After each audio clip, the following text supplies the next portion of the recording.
अस्सलाम वालेकुम स्टूडेंट्स, मैं हूं अब्दुल कुद्दूस बेग, आपका फिजिक्स टीचर। डियर स्टूडेंट्स, आज के लेक्चर में हम चैप्टर नंबर 5 की एक्सरसाइज के फर्स्ट 2 शॉर्ट क्वेश्चंस को डिस्कस करेंगे। तो स्टूडेंट्स, फर्स्ट 2 क्वेश्चंस के आंसर्स को डिस्कस करने के लिए चलते हैं व्हाइट बोर्ड की तरफ। डियर स्टूडेंट्स, आज हम स्टार्ट करने जा रहे हैं चैप्टर नंबर 5 की एक्सरसाइज के शॉर्ट क्वेश्चंस को। तो स्टूडेंट्स, स्टार्ट करते हैं क्वेश्चन नंबर 1 से, which is question number 5.1, and it states that explain the difference between tangential velocity and the angular velocity. If one of these is given for a wheel of known radius, how will you find the other? तो students, जैसा कि आपने देखा कि इस question के 2 parts हैं। First part में हमने टेंजेंशियल वेलोसिटी और एंगुलर वेलोसिटी के दरमियान डिफरेंस बताना है, और सेकंड पार्ट में हमने बताना है कि अगर टेंजेंशियल वेलोसिटी या फिर एंगुलर वेलोसिटी में से कोई एक वेलोसिटी गिवन हो एक ऐसे व्हील के लिए जिसका रेडियस हमें मालूम है, तो किस तरह से हम दूसरी फिजिकल क्वांटिटी की वैल्यू को कैलकुलेट कर सकेंगे। तो स्टूडेंट्स, स्टार्ट करते हैं इस क्वेश्चन के आंसर को। तो स्टूडेंट, सबसे पहले हम डिफरेंस एक्सप्लेन करेंगे between tangential velocity and angular velocity. तो सबसे पहले हम डिफाइन करते हैं स्टूडेंट्स टेंजेंशियल वेलोसिटी को। तो स्टूडेंट्स, जैसा कि आपको मालूम है what is mean by tangential velocity. तो स्टूडेंट्स, जब भी कोई भी ऑब्जेक्ट एक सर्कुलर पाथ में मूव कर रहा हो तो किसी भी पॉइंट पर on the circumference of the circle, किसी भी पॉइंट पर ऑब्जेक्ट की जो लीनियर स्पीड या वेलोसिटी होगी उसे हम क्या कहते हैं, tangential velocity.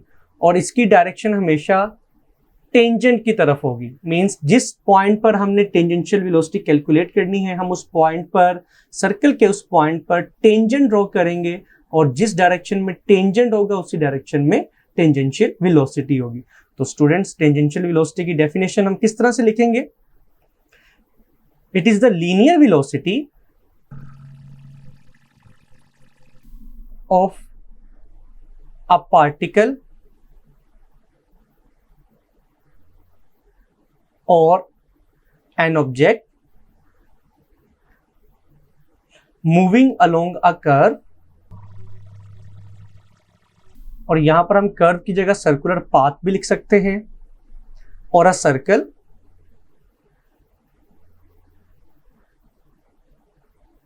along the tangent at any point. Students, this is the definition of tangential velocity, और स्टूडेंट्स टेंजेंशियल वेलोसिटी को हम रिप्रेजेंट करते हैं vt के साथ। Now students, after defining the tangential velocity, अब हम डिफाइन करेंगे एंगुलर वेलोसिटी को। तो स्टूडेंट्स, अब हम हेडिंग लिखेंगे एंगुलर वेलोसिटी की। तो स्टूडेंट्स, जैसा कि आपको मालूम है वेलोसिटी की डेफिनेशन क्या होती है? Velocity is the rate of change of displacement. तो स्टूडेंट्स, जैसा कि हमने चैप्टर नंबर 5 में डिस्कस किया था कि एंगुलर वेलोसिटी की डेफिनेशन क्या थी? Angular velocity is the rate of change of angular displacement. तो स्टूडेंट्स, अब हम एंगुलर वेलोसिटी को डिफाइन करते हैं। हम लिखेंगे it is the rate of change of angular displacement of an object or a particle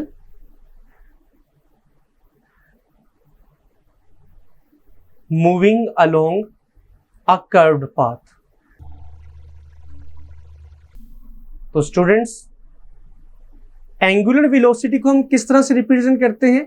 bye a Greek letter which is omega. तो students, ये थी टेंजेंशियल वेलोसिटी और एंगुलर वेलोसिटी की डेफिनेशन। नाउ स्टूडेंट्स, अब हम इन दोनों के दरमियान एक रिलेशनशिप डिवेलप करते हैं, एक ऐसा फॉर्मूला लिखेंगे जो कि कोरिलेट करेगा टेंजेंशियल वेलोसिटी और एंगुलर वेलोसिटी को। तो इसीलिए हमारी नेक्स्ट हेडिंग क्या होगी, रिलेशन की।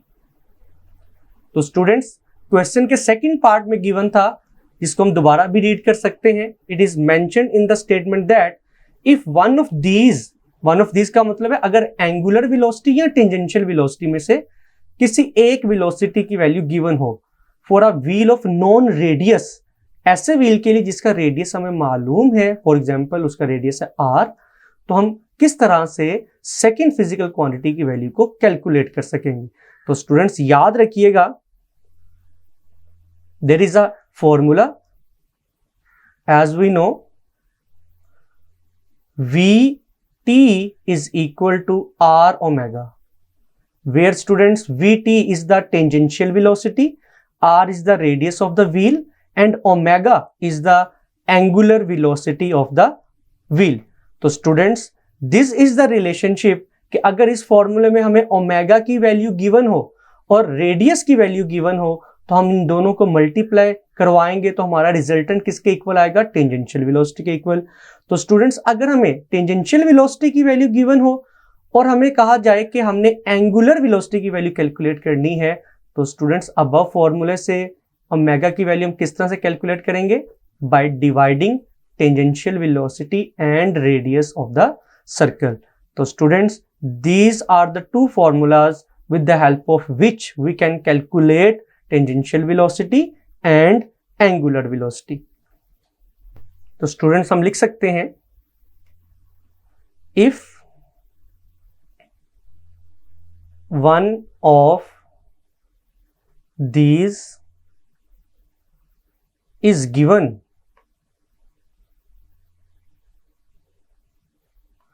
for a wheel of non-radius such as r, then the other can be found by using the above relation. By using the above relation. तो students ये था क्वेश्चन नंबर 5.1 का आंसर, जिसमें हमने tangential velocity को define किया, angular velocity को define किया, देन इन दोनों को कोरिलेट किया with the help of a formula which is also written in this answer, और जो कि क्या है, Vt is equal to r omega. This is the relationship with the help of which we can calculate the value of tangential velocity or angular velocity if one of these is given for a wheel of known radius. Explain what is meant by centripetal force and why it must be furnished to an object if the object is to follow a circular path. तो students question number 2 को हम 2 parts में divide कर सकते हैं। In the first part हम centripetal force को define करेंगे और सेकंड पार्ट में हम ये बताएंगे कि किसी भी ऑब्जेक्ट को सर्कुलर पाथ में मूव करवाने के लिए सेंट्रीपिटल फोर्स की जरूरत क्यों पेश आती है। Why it must be furnished, furnished का मतलब है students necessary, important. Why it must be furnished की जगह हम ये भी लिख सकते हैं why it must be necessary to an object if the object is to follow a circular path. तो स्टूडेंट्स क्वेश्चन नंबर 2 के आंसर में हम सबसे पहले सेंट्रीपिटल फोर्स को डिफाइन करेंगे। What is centripetal force students? तो स्टूडेंट्स चैप्टर नंबर 5 में हमने सेंट्रीपिटल फोर्स को किस तरह से डिफाइन किया था। Centripetal force is the force needed to bend the normally straight path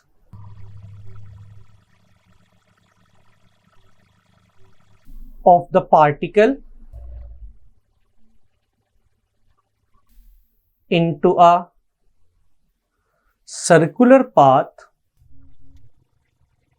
is called centripetal force. तो स्टूडेंट्स, सेंट्रीपिटल फोर्स एक ऐसी फोर्स है जो कि किसी भी ऑब्जेक्ट को सर्कुलर पाथ में मूव करवाने के लिए जरूरी होती है। तो स्टूडेंट, सेंट्रीपिटल फोर्स करती क्या है? सेंट्रीपिटल फोर्स किसी भी ऑब्जेक्ट की स्ट्रेट लाइन मोशन को सर्कुलर पाथ में बेंड कर देती है। नाउ स्टूडेंट्स, सेंट्रीपिटल फोर्स का अगर हम फॉर्मूला लिखें, how can we calculate the value of centripetal force? तो स्टूडेंट्स, इस फॉर्मूले को हमने चैप्टर नंबर 5 में डिराइव किया था, which is equal to FC is equal to mv square over r. M is the mass of the object, V is its speed and R is the radius of the circular path. Now students, अब हम इस question के second part को answer करेंगे, which is why it must be furnished to an object if the object is to follow a circular path. तो students, इसके लिए हम लिखेंगे, अपनी हेडिंग हम लिख सकते हैं सिग्निफिकेंस की।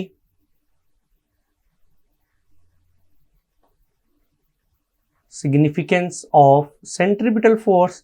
तो स्टूडेंट्स, हम लिखेंगे for uniform circular motion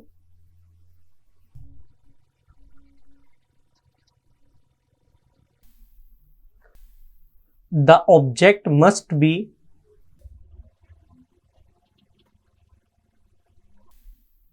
under the influence of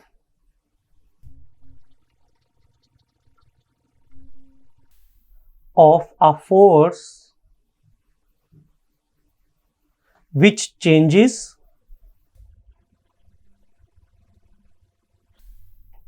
its direction of motion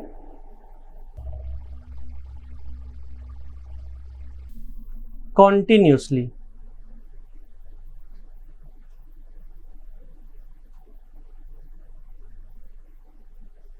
So the centripetal force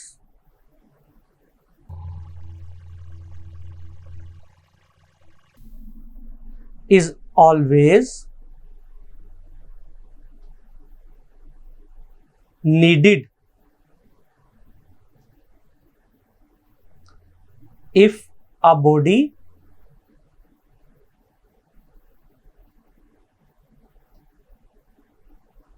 is to maintain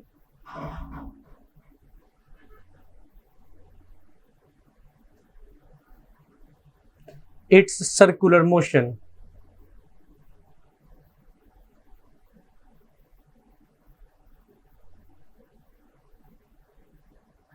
तो स्टूडेंट्स, यहां पर हमने क्या लिखा है, जिसको हम एक डायग्राम की मदद से भी एक्सप्लेन कर सकते हैं। फॉर एग्जाम्पल स्टूडेंट्स, एक ऑब्जेक्ट जो कि सर्कुलर पाथ में मूव कर रहा है, उस सर्कुलर पाथ का रेडियस है r। तो स्टूडेंट्स, जैसा कि आपको मालूम है कि जब भी कोई भी ऑब्जेक्ट सर्कुलर पाथ में मूव करता है तो उसकी direction of motion her point पर चेंज हो रही होती है। तो इसका मतलब है कि अगर हमने किसी भी ऑब्जेक्ट को सर्कुलर पाथ में मूव करवाना है तो हमें किसी एक ऐसी फोर्स की जरूरत है जो उस ऑब्जेक्ट की मोशन की डायरेक्शन को हर पॉइंट पर चेंज करे। और वो कौन सी फोर्स है students? That is the centripetal force. Normally for example, अगर एक ऑब्जेक्ट इस डायरेक्शन में, स्ट्रेट डायरेक्शन में मूव कर रहा है, अगर उसके ऊपर एक परपेंडिकुलर फोर्स एक्ट करती है जो कि सेंट्रीपिटल फोर्स होगी, तो उसकी डायरेक्शन ऑफ मोशन स्ट्रेट की बजाय थोड़ी सी बेंड हो जाएगी। अगेन, अगर एक खास पॉइंट पर उसके ऊपर परपेंडिकुलर फोर्स लगे तो उसकी डायरेक्शन ऑफ मोशन फिर से चेंज हो जाएगी। तो स्टूडेंट्स, अगर इसी तरह कंटिन्यूसली हर पॉइंट पर ऑब्जेक्ट के ऊपर फोर्स लगती रहे तो स्टूडेंट्स, अल्टीमेटली आप देखेंगे कि वो ऑब्जेक्ट एक सर्कुलर पाथ में मूव करना स्टार्ट कर देगा। तो स्टूडेंट्स, इसीलिए हम कह सकते हैं कि सेंट्रीपिटल फोर्स बहुत जरूरी है किसी भी ऑब्जेक्ट को सर्कुलर पाथ में मूव करवाने के लिए। तो स्टूडेंट्स, ये था चैप्टर नंबर 5 के सेकंड क्वेश्चन का आंसर, जिसमें हमने देखा कि किस तरह से हम सेंट्रीपिटल फोर्स को डिफाइन कर सकते हैं और उसकी सिग्निफिकेंस देखी, उसकी इंपॉर्टेंस देखी कि किस तरह किसी भी ऑब्जेक्ट को मूव करवाने के लिए सेंट्रीपिटल फोर्स का बहुत ज्यादा किरदार है। डियर स्टूडेंट्स, जैसा कि आपने देखा कि आज के लेक्चर में हमने चैप्टर नंबर 5 की एक्सरसाइज के फर्स्ट 2 क्वेश्चंस के सॉल्यूशंस को डिस्कस किया। तो स्टूडेंट्स, मैं उम्मीद करता हूं कि आज के दोनों क्वेश्चंस के आंसर आपको अच्छे से समझ आए होंगे। इनको अच्छे से प्रिपेयर कीजिएगा। मिलते हैं नेक्स्ट लेक्चर में। अल्लाह हाफिज।